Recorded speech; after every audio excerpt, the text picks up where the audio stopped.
Hello, how are you doing today? I'm Mary, and this is Booking Through Life, and today we're going to talk about January wrap-ups.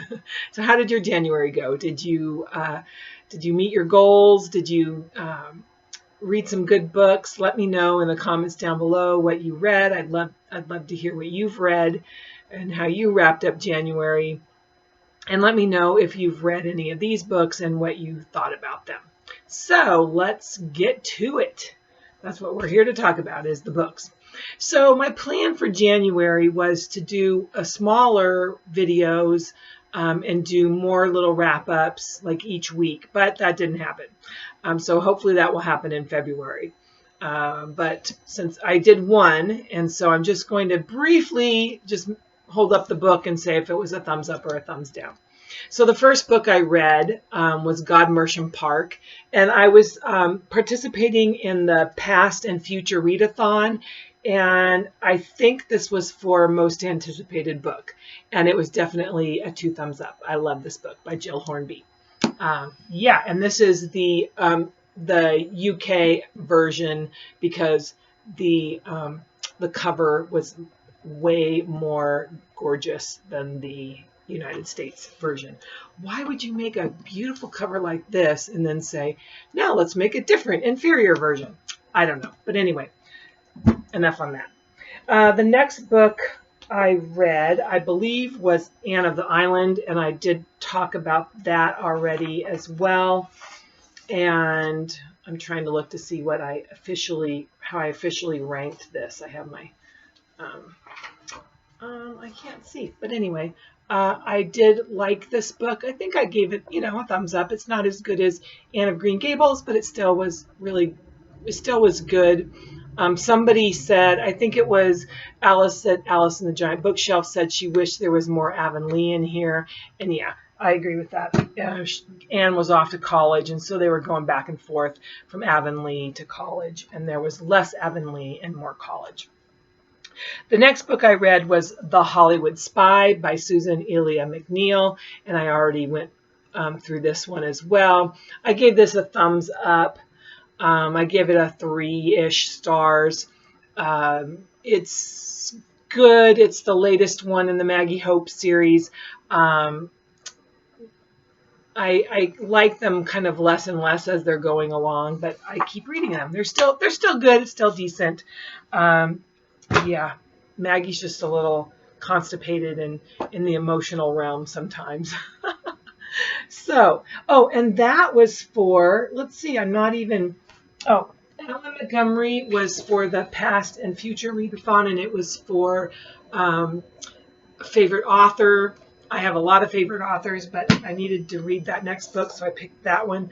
The Hollywood Spy I read for the Read Your Bookshelf Challenge for 2023. That was for that one. Then the next book I read was for the Past and Future Readathon, and that was the Enola Holmes graphic novel. And I was really excited about this book. I love the Enola Holmes series, both the movie and the book series. And so I was really excited about the graphic novel. The graphics get 5 stars. They're just they're cute. They're just gorgeous. There's notebook pages that are quite fun. So love the Serena Blasco is the graphic artist, as well as the one who translated or put together the story for the 3 books. But again, this is 3 books, and I gave the book itself 2 stars because I just thought it was too sparse for me. I thought they cut it down too much, and I even know the stories, and I was like, I think I'm having a hard time following along. I kind of smushed that together just like she smushed the book. So, we'll do it that. Then the next book I read, and I may have talked about this, I can't remember, but I read the 101 Dalmatians, and this book has also, and the Starlight Barking by Dodie Smith, and Kate from at Kate Howe's channel. Her kindred spirits read this for December. I got it and thought I was going to read along with them, but I missed it. I missed the boat. And so I read this on my own. And at first, as I was reading it, I wasn't quite sure that I was going to enjoy dogs as the main characters and as the voice, the narrator in the book. But as it went along, I liked it more and more, and I really enjoyed this story. And I love Alex T. Smith is the illustrator, and I love the illustrations. I just think they're a hoot. Yeah, so they're quite good, and they're cute. There's Cruella. Oh, that's her coat. And then the next book was The Starlight Barking, and that's you follow the Mrs. and Pongo, the Dalmatians and their family, and it particularly focuses on Cad Pig. She was the tiniest, the runt of the family, and she now lives with the Prime Minister in London. And all of the dogs wake up. Pongo wakes up first, and nobody's awake. And it turns out only dogs and I think 1 or 2 cats, because the cats kind of think they're dogs. So they're the only ones who are awake on the whole earth. And so they are hot on the trail to find out what's going on. So it's a little bit of a mystery. I didn't like it as much as the 101 Dalmatians, but it still was kind of cute.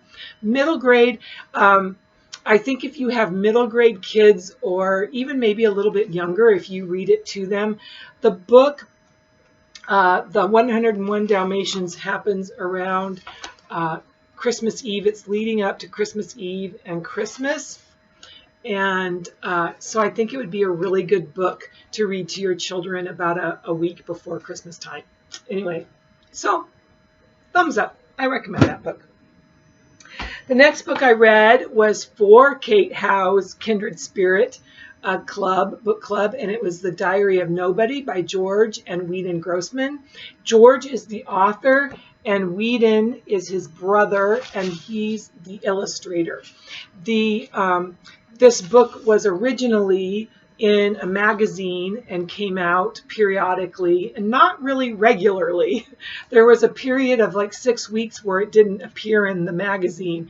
And George Grossman does a funny thing where he opens up that first week where he's back in the magazine saying, "What happened to my diary? I'm missing pages of my diary." So I thought that was kind of funny. Anyway, so I really enjoyed chit-chatting with all the other Kindred Spirit. I think it was all gals. And we met on Zoom with Kate Howe, and we all discussed what we liked about this book. And every single one of us, I think, really liked the book. Not a whole lot happens. He's a nobody. He's just a regular, ordinary guy. And he just writes like a year and a half of his life. And the biggest thing that happens partway through the book is that his son comes back. His son is like 19, and he quits his job and he comes back and he lives with his parents, and how that affects his life. George he's a kind of a funny guy. He says he's not very witty or very funny, but he makes a lot of puns in the book, and he's always recording them in his diary, and he's recording how people respond to them.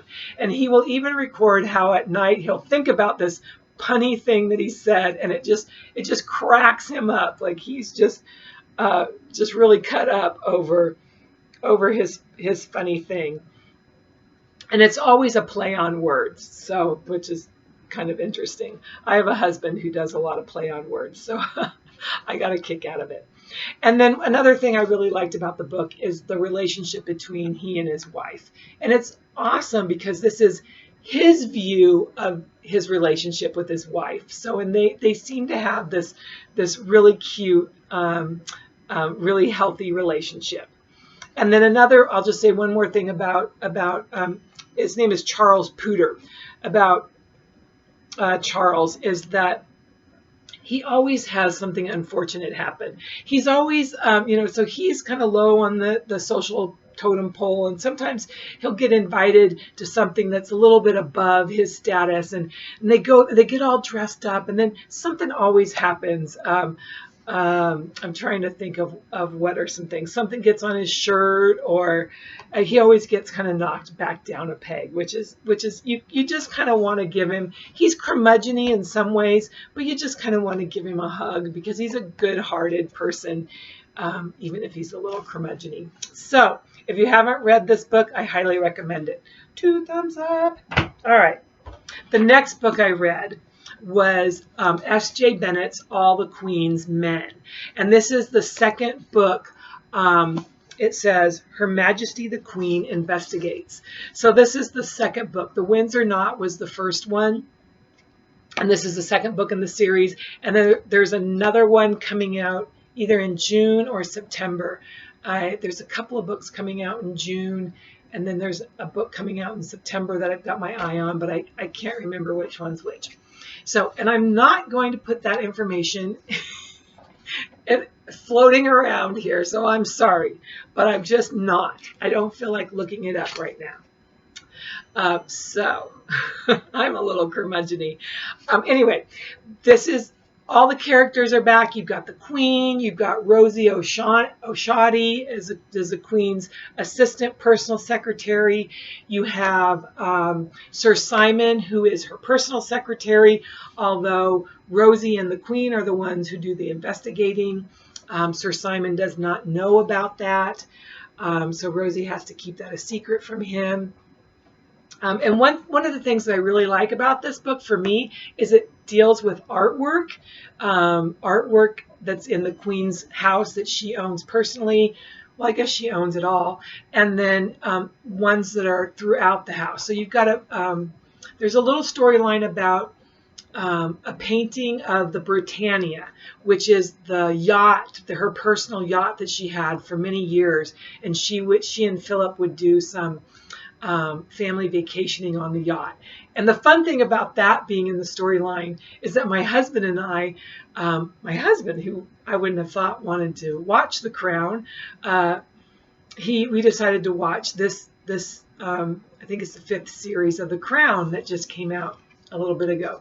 And it starts off with a story about Britannia and how much she loved it. So it was really fun then to pick up this book, and it has this artist who painted this picture, and it was in her bedroom for many years, and then it went missing, and she kind of forgot about it. And it shows up somebody in the Navy owns it, and she's wanting to know, how did he get this painting?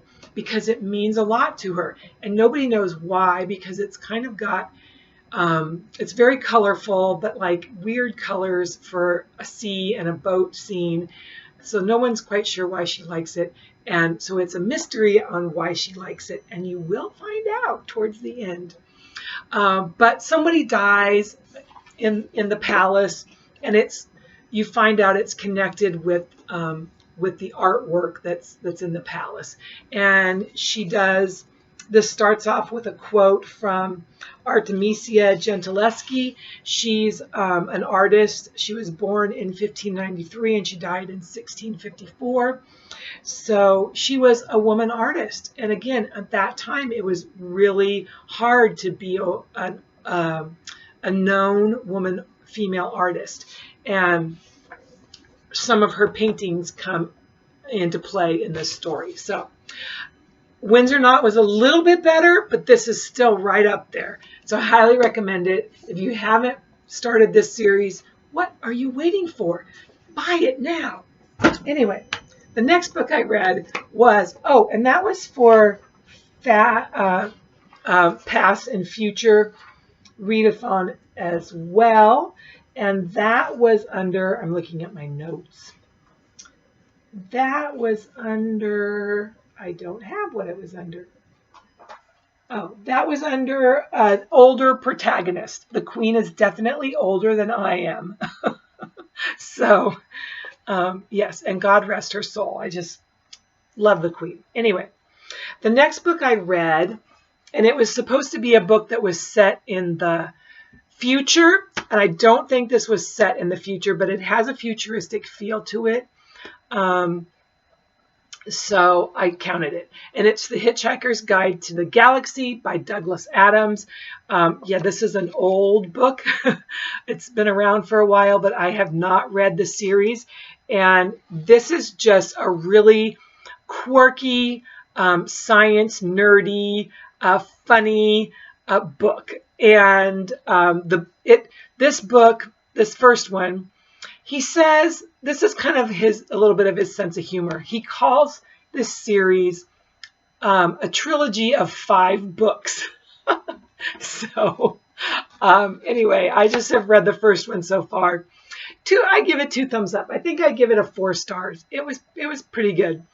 Some things were like over my head. My husband would have liked them and understood them better than I did, but that's okay. Look, oh, he looks like a nice guy. He is an atheist, so I don't know if that's something that would steer you away from this book. I'm not an atheist, but I still think it's quite funny. Anyway, good book. Pick that up. I will probably at some point read the rest of the trilogy. So a couple of books that I started and did not finish. For a book that's for the past and future readathon, a book that's been on your shelf on your TBR for a while is Kenneth Boa's Life in the Presence of God. And I'm just about 3 or 4 chapters in. This is a book that you just take a little bit at a time. And so I'm not upset that I didn't finish it. I'm just going to keep plugging along on this book. It's really a good book. It's one I wanted to read for a while. And it talks about how you live your life and be more aware of God in your day. So, and it has little practical tips to use. Love that book. This book was for also the past and future readathon, and I don't know which one it was for, but it's Dear Mrs. Reed by A.J. Pierce. This is a reread for me. I'm reading it because I really wanted to read Yours Cheerfully, which is the continuation of Dear Mrs. Reed. It's been several years since I read this book, and although this is a book I can remember fairly well, I still just wanted it to be fresh. And it has been a delight to reread this. I'm not reading it and going like, oh yeah.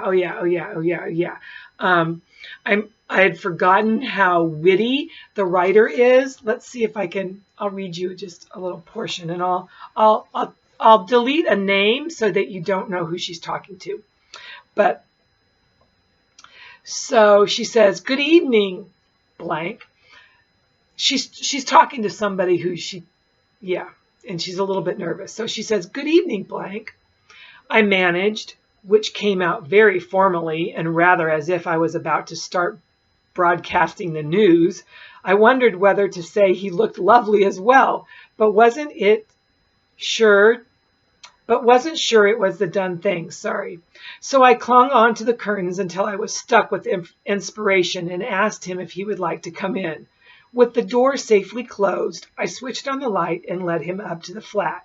Bunty, who is her roommate, who I knew had been practicing looking casual, was in the living room standing with one hand on the mantelpiece while staring into mid-distance. She looked as if she were modeling an evening wear pattern for Vogue. Anyway, I hope I didn't brutalize that too much, but very cute, very funny. It's very endearing. It's set during World War II. It's about 2 friends, and the main character, Emmy, she wants to be a journalist, specifically a war correspondent. She sees an ad in the paper for a junior, either editor or journalist. She goes and applies. She doesn't really ask what the job description is.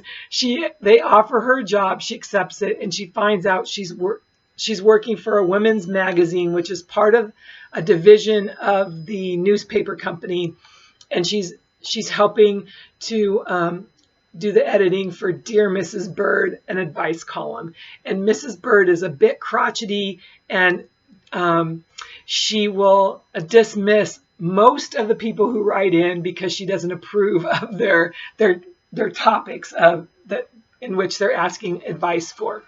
So this even says it on the back. So I will say she inadvertently becomes a secret advice columnist. So you can kind of figure out what that might mean. Very good book. Here's another book. Go out and buy this book right now. What are you waiting for? Go, hustle. Get those 2 books. Just kidding. I'm almost finished with it. I'll finish it today or tomorrow, and then I can move on to my February reads. I've talked about this before, so I won't say too much about it. I started Spare. I need to get back into it. I'm about 1/3 of the way through. I'm also reading for the Mega Dickens along. I'm listening to Nicholas Nickleby by Charles Dickens. I just also watched the film adaptation, which was really good. It has Romola Garai in it, I think. And I think it had Anne Hathaway in it. Anyway, super good. I've got about 2 more hours left to listen to the audio. So that's my wrap up. Oh, one more book. There's always one more book. I started Immune. There was a group of people who were reading it. It's a nonfiction about your immune system by Philip Detmer.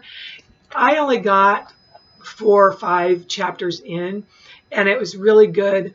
I'm just going to be realistic with myself. I checked it out at the library. It's going back because I am not going to finish it. Not now. I'll check it out again some other time, maybe in November. Anyway, that's it. It's getting long. Thanks for staying and sticking around and listening to me rattle along about books and things. Let me know what books you read in January, and I'll see you again in a couple of days. So until then, I hope all of your books are good books. And where's my... I said that correctly. All right. I'm going to quit while I'm ahead. I'll see you later, and goodbye.